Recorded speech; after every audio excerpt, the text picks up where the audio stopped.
नित्यानन्दं परमसुखदं केवलं ज्ञानमूर्तिं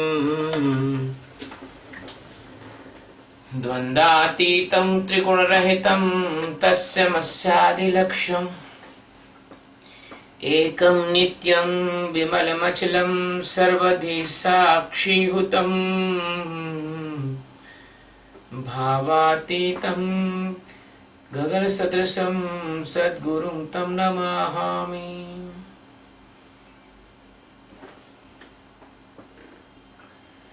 ओम गुरु ब्रह्मा गुरु विष्णु गुरुदेवो महेश्वरः गुरु साक्षात् परब्रह्म तस्मै श्री गुरुवे नमः।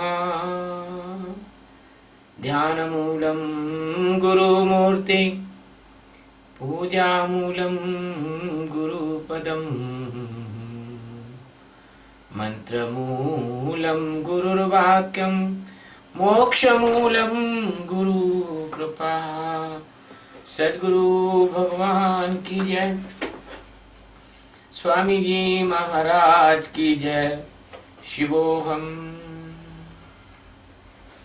आज हम गीता के 10वें अध्याय का 15वां श्लोक भगवान सद्गुरु के चरणों की कृपा से ले रहे हैं। इस श्लोक में अर्जुन अपने सद्गुरु श्री कृष्ण भगवान की अर्चना कर रहा है, भगवान की से प्रार्थना कर रहा है, भगवान की स्तुति कर रहा है। स्वात्ममेवात्मनात्मानं स्वात्ममेवात्मनात्मानं वेत्वतं पुरुषोत्तमः भूत भावन भूतेश देवदेव जगत्पते देवदेव जगत्पते।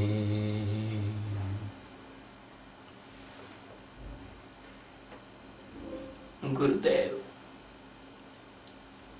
स्वयं एव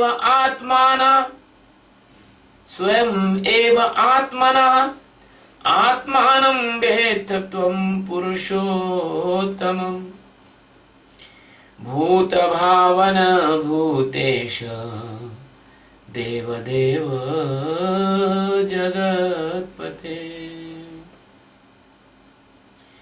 हे भूत भावन, भूतों को उत्पन्न करने वाले भगवान, भूतेश हे भूतों के ईश्वर, हे देव देवों के भी देव, हे पुरुषोत्तम पुरुषों में उत्तम। तो ये कहूंगा कि बस वो ही पुरुष हैं इस जगत में। अगर कोई पुरुष है तो उस एक ही है, वो है परमात्मा। त्वम यानी आप, स्वयं यानी आप खुद स्वयं, एव यानी ही, आत्मना यानी अपने से, आत्मनम यानी अपने आप को, वेत्थ यानी जानते हैं।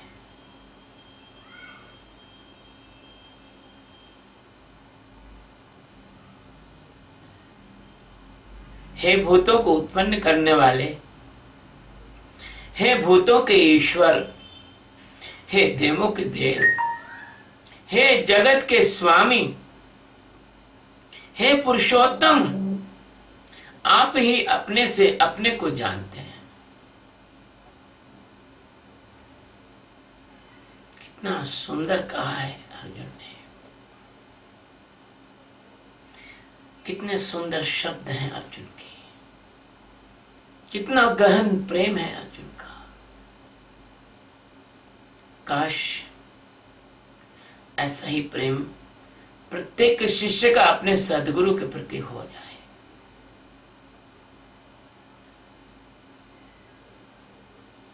रामायण कहती है कि सारद सुति शेषा रे सही अशेषा, जा कहो कोई नहीं जाना,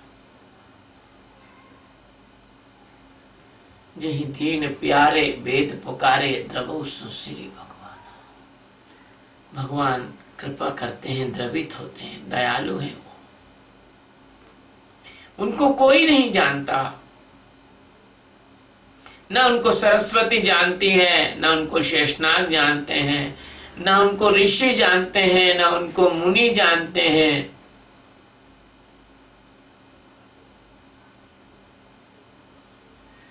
सदगुरु सच्चिदानंद परमात्मा भगवान को कोई नहीं जानता। छोटा बच्चा अपनी माँ को, हाल का पैदा हुआ बच्चा अपनी माँ को कैसे जान सकता है? कोई उसको उठा के ले जाए तो अपनी माँ को ढूंढ नहीं सकता। वो तो माँ की कृपा होती है कि अपने बच्चे को अपने आंचल में छुपा लेती है, अपने सीने से लगा लेती है।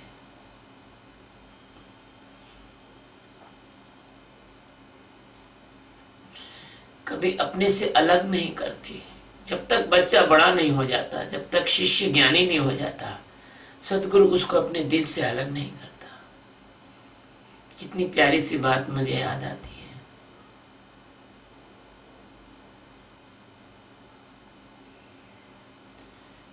गुरु महाराज हमारी माँ है।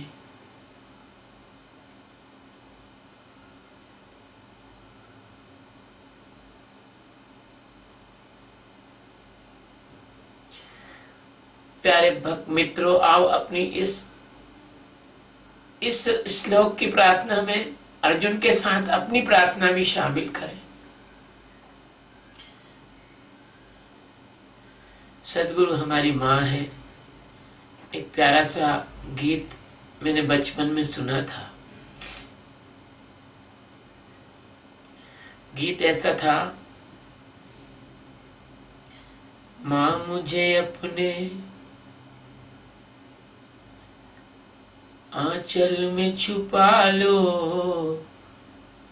गले से लगा ले कि और मेरा कोई नहीं। सतगुरु मुझे अपने आंचल में छुपा लो, गले से लगा लो कि और मेरा कोई नहीं,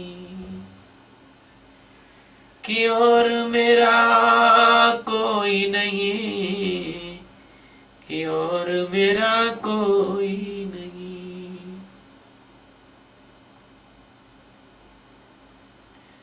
सतगुरु हमारी माँ है।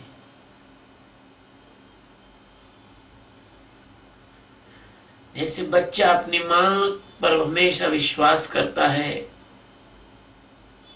कुछ भी हो जाए माँ अपनी जान लगा देती है, लेकिन बच्चे को आंच नहीं आने देती।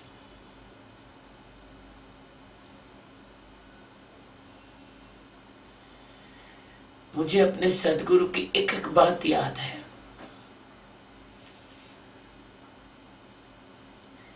मेरे सदगुरु ने हमेशा ही देख रेख और संभाल की, और कर रहे हैं और करते ही रहेंगे। ये हाड़ मास का मलमूत्र का थैला केवल गुरु के ही प्रकाश के कारण आप लोगों के सामने गीता के इतने रहस्यपूर्ण अर्थों को समझाने में समर्थ हो पाया है। जो अपने सद्गुरु के प्रति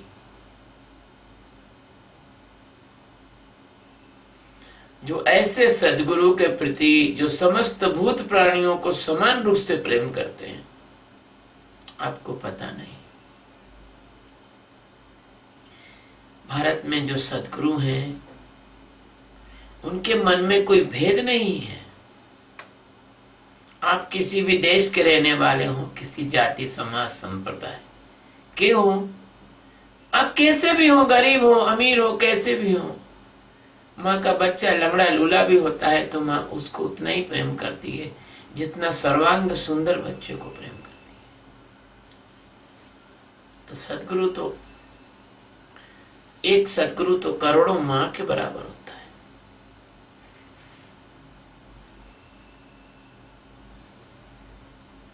तो भला सद्गुरु अपने बच्चों पर प्रेम क्यों नहीं करेगा? जो सद्गुरु का बच्चा बन गया, जो सदगुरु का शिष्य बन गया, उसको तो परमात्मा तक पहुंचना ही पहुंचना है, कोई रोक ही नहीं सकता उसको।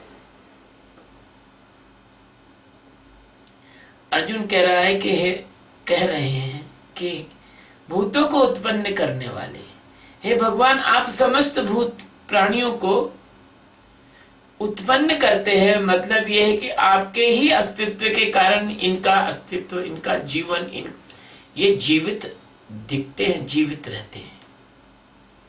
क्योंकि जीवात्माओं में बसे आत्मा, आत्मा को भूतेश कहते हैं। ये आपका जो आत्म स्वरूप है, ये समस्त देवी देवताओं से भी सर्वोच्च देवता है। क्योंकि तुम्हारे जितनी देवी देवता हैं वो कल्पित हैं। मैं नहीं कह रहा हूं, योग वशिष्ठ के दूसरे खंड का 80वां पेज पढ़ लेना।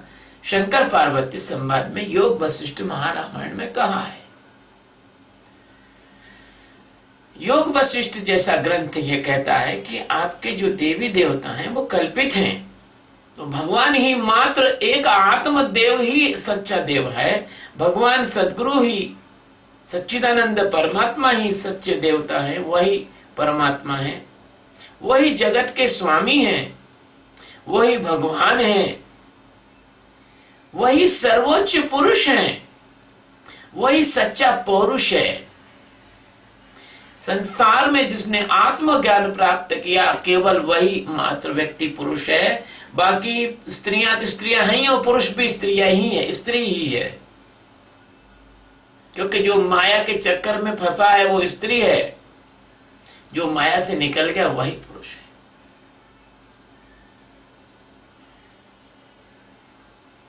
एक बात मुझे याद आती है, शायद किसी प्रवचन में कही हो, अगर कहीं भी हो तो दोबारा कह देता हूं।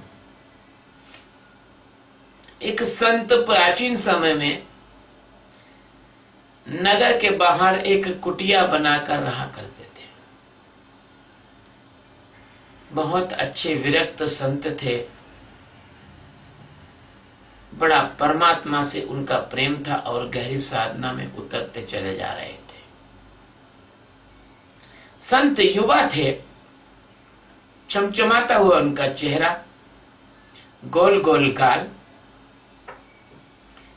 गुलाब की पंखुड़ियों जैसे होंठ, बड़ी बड़ी आंखें, घुंघराले बाल, सुंदर कान, अच्छी ठोड़ी, बलिष्ठ हाथ, सीने में बहुत अच्छा कटाव, पेट में 3 बल्ली, अच्छी जांघें, अच्छा पैर, अच्छे घुटने, अच्छे सब कुछ बढ़िया। नियम और संयम से बचपन से बाल ब्रह्मचारी थे। स्त्री के साथ जो सुख होता है, काम वासना का सुख होता है या संसार व्यवहार का सुख होता है, वो उससे अपरिचित थे। कभी उन्होंने उस मार्ग में कदम नहीं रखा था। ऐसे संत को देखकर, जैसे गुलाब जामुन को देखकर लोग जीभ लपलपाते हैं, ऐसे संत को देखकर वहां की एक पूरे नगर की जो नगर बधू थी, नगर बधू तो आप जानते ही होंगे ना, राज दरबार में नर्तन करती थी, नाचती थी, राजा महाराजा और जागीरदारों को खुश करती थी। राजा महाराजा और जागीरदार उससे अपॉइंटमेंट लेते थे, लोग उससे मिलने को तरसते थे। उसका भी संत से की कुटिया से थोड़ी दूर पर निवास स्थान था, सर्व सुविधाओं से संपन्न। अब संयोग की बात थी कि संत वहां से उसके घर के थोड़े दूर से संत नित्य सुबह डोल डाल जाया करते थे। जिनको डोल डाल नहीं मालूम उनके लिए बता देता हूं, फ्रेश होने जाया करते थे। वो वैश्या जो है, वो नगर बधू जो है, वो संत को हमेशा ललचाई हुई नजर से देखती थी। कभी उठाकर एक कंकरी संत के आगे फेंक देती थी, कभी पीछे फेंक देती थी। इतनी तो सज्जन थी कि संत को कंकरी नहीं मारती थी। संत को देखकर गीत गाया करती थी, संत को देखकर बीड़ा बजाया करती थी, संत को देखकर तरह तरह की मुख मुद्राएं बनाया करती थी, अंगड़ाई लिया करती थी, सब कुछ करती थी। संत उसकी तरफ देखते भी नहीं थे, और देखते ही थे तो निर्लिप्त भाव से आंखें उनकी बिल्कुल स्थिर होकर देख चले जाते थे।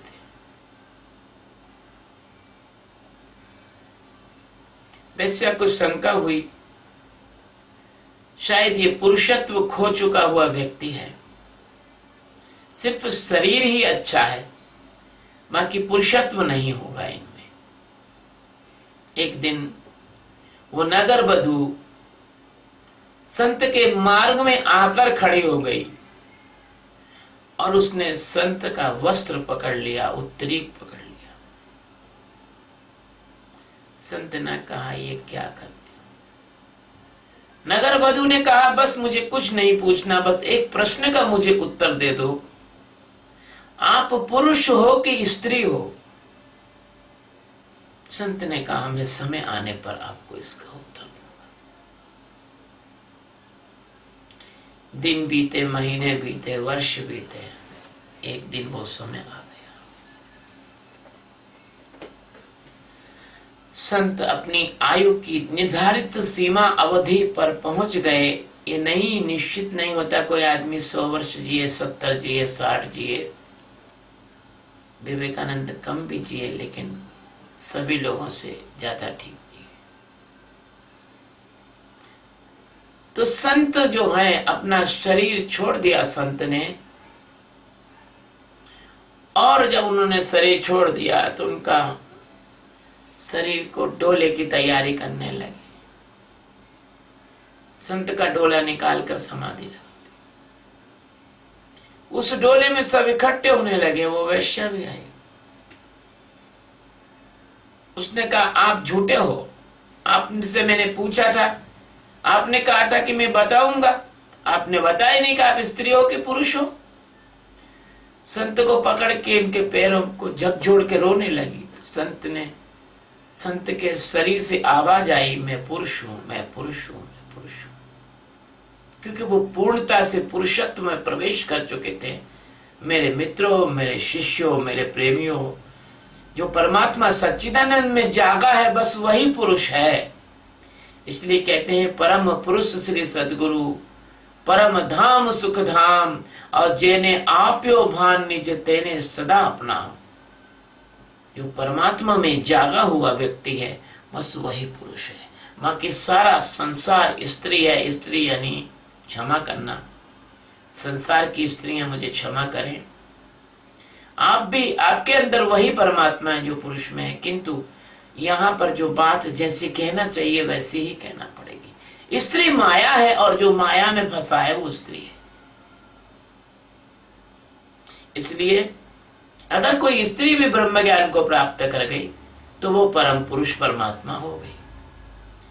इसलिए भगवान से प्रार्थना करके अर्जुन कहते हैं कि भूतों को उत्पन्न करने वाले, हे भूतों के ईश्वर, हे देवों के देव, हे जगत के स्वामी।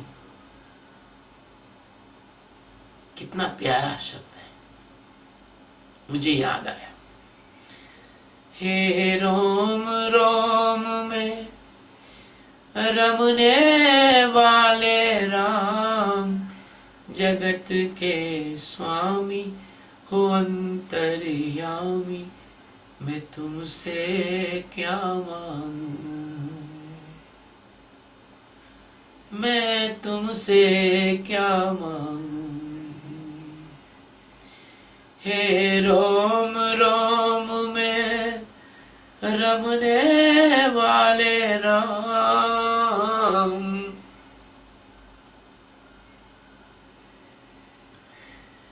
तेरे किए को क्या कोई जाने, तेरे किए को क्या कोई जाने, जो तुझ सा हो वो तुझे जाने। कितनी बड़ी बात है इस गीत में। ये बात पिछले 14वें श्लोक में कहा है कि भगवान को कोई जानता नहीं, जान नहीं सकता, देवता और दानव भी नहीं जानते। तेरे किए को क्या कोई जाने, जो तुझसा हो सो तू ही जाने। परमात्मा में जागने से ही परमात्मा को आप जान सकते हैं। आत्मज्ञान के बाद ही आप परमात्मा को जान सकते हैं। आत्मज्ञान के पहले तो सब ऐसा ही है। अंधे लोग हाथी देखते हैं, ऐसा है सब कुछ।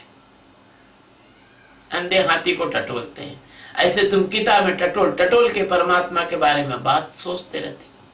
परमात्मा ऐसा नहीं है जैसा आप सोचते हो। आत्मज्ञान प्राप्त करोगे तो ही परमात्मा को जानोगे। इसलिए वह पुरुषोत्तम है, पुरुषों में वह उत्तम है, इसलिए वो सबके मालिक है। वो सबके मालिक है। और यदि तुम उसमें जाग गए तो तुम भी मालिक बन गए। भाई पड़े रहो दरबार में, धक्का धनी के खाओ, और एक दिन ऐसा आएगा आप धनी हो जाओ, धनी है नहीं मालिक। पड़े रहो गुरु के दरबार में और गुरु के धक्के खाओ, यानी गुरु कहे सेवा करो, गुरु की, गुरु कहे वैसे ध्यान करो, गुरु कहे वैसे जियो। तो भगवान देवों के देव हैं, भगवान जगत के स्वामी हैं, भगवान पुरुषोत्तम है, वो एकमात्र पुरुष है। तो क्या बात हुई, आप स्वयं ही अपने से अपने को जानते हैं। भगवान को जानना यानी फिर भगवान बनना पड़ेगा आपको, आत्मज्ञान करना पड़ेगा आपको। तो भगवान ही स्वयं अपने आप को अपने से जानते हैं। इसलिए कहा है वो स्वयंभू है। जो परमात्मा को प्राप्त करता है वो कहता है मैं सच्चिदानंद हूं। तुम हंसते हो, अरे कि तो फांकरा, वो खुद घोषणा करता है शिवोहम, मेरे अंदर शिव जाग चुका है। सोहम, मैं वही परमात्मा हूं। तत्वमसि, मैं वही हूं। तो इसलिए भगवान तुम मार मत देना ज्ञानियों को, जैसे मंसूर और शम्स को मार दिया, जैसे श्रद्धानंद जी को गोली मार दी, जैसे दयानंद जी को पारा खिला दिया, जैसे अरस्तु को जहर पिला दिया। वो तो गैलीलियो भी मर जाता अगर उसके चाचा जो है वो वहां पर मजिस्ट्रेट ना होते, तो गैलीलियो भी मर जाता। लेकिन तुमने गैलीलियो को घुटने टिकवा के ये माना, ये बुलवाया तुम्हारे लोगों ने कि पृथ्वी जो है सूर्य के चारों ओर चक्कर नहीं लगा रही है, सूर्य पृथ्वी के चारों ओर चक्कर लगा रहा है। तुम सत्य के शत्रु हो, सत्य के दुश्मन हो। जो सत्य बोलता है उसको मार डालते हो। तुम दीपक को बुझाना जानते हो, दीपक को जलाना नहीं जानते हो। दीपक जलता है, तुम पतंगा बन के दीपक को बुझा देते हो, खुद भी मर जाओगे। तुम भले सुसाइड बम्बर बन जाओगे, लेकिन तुम परमात्मा के लोगों को मार डालते हो, क्योंकि तुम्हें उल्लू की तरह रात पसंद है, दिन पसंद नहीं। तुम्हें झूठ पसंद है, सच पसंद नहीं। तुम्हें किताबें पसंद है, जीवित सदगुरु पसंद नहीं। और तुम्हें कर्म कांड पसंद है, ज्ञान कांड पसंद नहीं। तुम ज्ञान कांड तो छोड़ो, उपासना कांड तक भी नहीं आए हो। सदगुरु की सेवा करना ये उपासना है, उसके पास बैठना वो भी तुमको पसंद नहीं। तुम तो केवल कर्म कांड पसंद करते हो, क्योंकि तुम अंधा लकड़ी ही लेके चलेगा ना, आंख वाला थोड़े लकड़ी लेकर टेक टेक के चलेगा। इसलिए प्यारे मित्रों, मैं ये झकझोरने वाले शब्द कह रहा हूं। कौन कड़वे प्रवचन देता है? हम देते हैं कड़वे प्रवचन। ये कड़वे प्रवचन हमारे सुनो। इसलिए आप स्वयं अपने आप को जानते हो, भगवान और कोई नहीं जानता, क्योंकि जानने वाला तो एक ही है, कॉन्शियसनेस तो एक ही है, संसार में चेतना तो एक ही है, वो है परमात्मा की चेतना। और सब अचेतन है और सब जड़ है, पदार्थ है। इसलिए भगवान ही अकेले चेतन है। ऐसे चेतन परमात्मा को छोड़कर, कारण रहित दयाल को छोड़कर, कहते हैं तुलसीदास चढ़ता है भज छाड़ कपट जंजाल, सब कपट और जंजाल को छोड़कर सदगुरु के चरणों की सेवा करना चाहिए। मैं तो करता हूं, और मैं तो सदगुरु के अलावा अपना किसी को मालिक नहीं मानता। मेरे सदगुरु मेरे स्वामी है, मेरे सदगुरु मेरे प्राण है, मेरे सदगुरु मेरी चेतना है, मेरे सदगुरु मेरा ज्ञान है, मेरे सदगुरु मेरा जीवन है, मेरे सदगुरु ही मेरी आत्मा में बैठे हैं। जिस दिन आपने ये जान लिया कि सदगुरु ही आपके अंदर हैं और कोई नहीं है, तब आप परमात्मा साक्षात स्वयं प्रकट हो जाते हैं, क्योंकि आपको पता लग गया कि एक बस वही है और बाकी तो सब पदार्थ जड़ है। इसलिए अगर परमात्मा को आपने जाना तो ही परमात्मा को आप जान सकते हैं, परमात्मा होकर ही आप परमात्मा को जान सकते हैं। प्यारे मित्रों, ये जो साक्षी का ध्यान है, इससे आप बहुत तुरंत परमात्मा को जान सकते हैं कम समय में। अगर आप दूसरी साधना करोगे तो वर्षों के जन्म जन्मांतर तक भी करोगे तो इतनी जल्दी परमात्मा प्राप्त नहीं होगा जितना साक्षी से हो जाएगा। और जो ध्यान है इसको हम सिखा रहे हैं मुफ्त में, बिना कोई दान दक्षिणा फीस लिए हुए।